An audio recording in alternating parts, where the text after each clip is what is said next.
Hello all my super friends. Welcome back to my channel once again. So, the Flash movie, which is set to release in November this year, has already created a lot of confusion among DC fans. What is going to happen to the Snyderverse? What will be the future of Batman and Superman in the main continuity? Will Supergirl and Batgirl replace Superman and Batman? Will Ben Affleck's Batman die at the end of the movie? These are some of the most notable questions occurring in the minds of every DC fan, so far as this movie is concerned. I will try my best to clear out every doubts you have regarding this movie, and answer most of the questions. Before starting, I would like to quickly remind you to subscribe to my channel, and hit the bell icon. Each and every subscription of yours motivates me to work harder, and bring you better and better contents. The first thing that you need to know is that Zack Snyder's Justice League is not canon to the main DCEU continuity. The main timeline still considers Justice League 2017 as canon. So basically up to 2017, Snyderverse and the main DCEU were both one and the same thing. I basically mean Man of Steel, Batman v Superman and Suicide Squad 2016 are common to both the timelines. But after Zack Snyder's Justice League released last year, the main timeline got divided into two branch timelines. One is the Snyderverse as we call it, and the other is the main DCEU, or the Hamadaverse because it is managed and produced by Walter Hamada. There has been a lot of rumors and leaks presented to us recently by several scoopers that the Flash movie will erase the Snyderverse out of existence at the end of the Flash movie. These rumors may be absolutely 100% true. There is no denying that. But this is going to happen in the main timeline, not the Snyderverse. Batman and Superman will be replaced in the main DCEU, not the Snyderverse. The Snyderverse will remain unaffected. This is where it gets confusing. Look guys, you can never erase any event in an absolute point of time, you only create a new branch timeline in the multiverse. So Barry Allen basically creates a new timeline where the events of the Snyderverse never happened. But the Snyderverse still exists in its own continuity. So whatever these scoopers are saying is true for the Hamada-verse, not the Snyderverse. This is even confirmed by the director of the movie, Andy Muschietti, that this movie is not going to erase anything.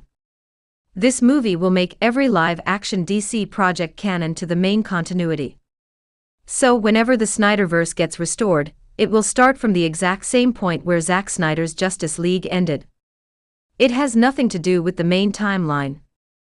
Also, the Hamada-verse or the main timeline will be exclusive to the theaters as well as HBO Max.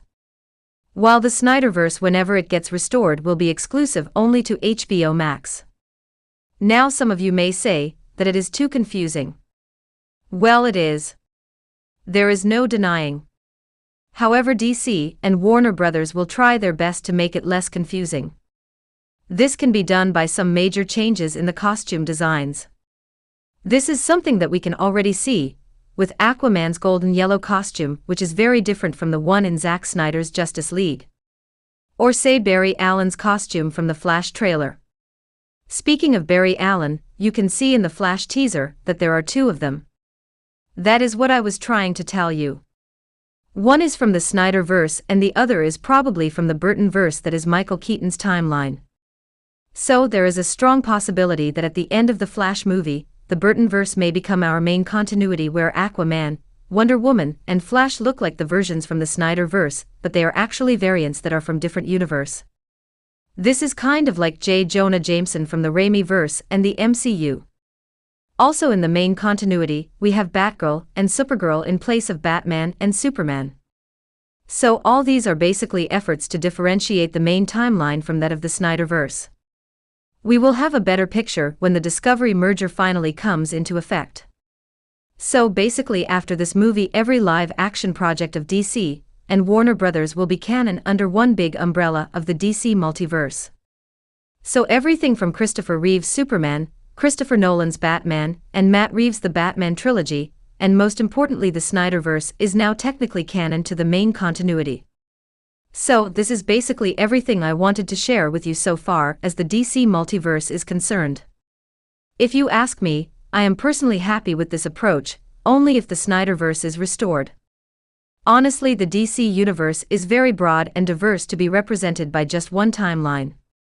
On one hand you have characters like Batman and Joker, while on the other hand you have comedic characters like Shazam and Peacemaker.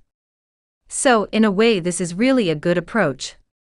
I only wish for two things: one is the Snyderverse to be restored, and on the other hand, I do not want any more reboot after the Flash movie for a long time to come. I hope we finally get a successful shared cinematic universe like the MCU from DC and Warner Brothers. That's all I have to say. Please share your opinion in the comments. Before leaving, I would like to quickly remind you to like, share and subscribe to my channel. Thanks for watching. Have a great day.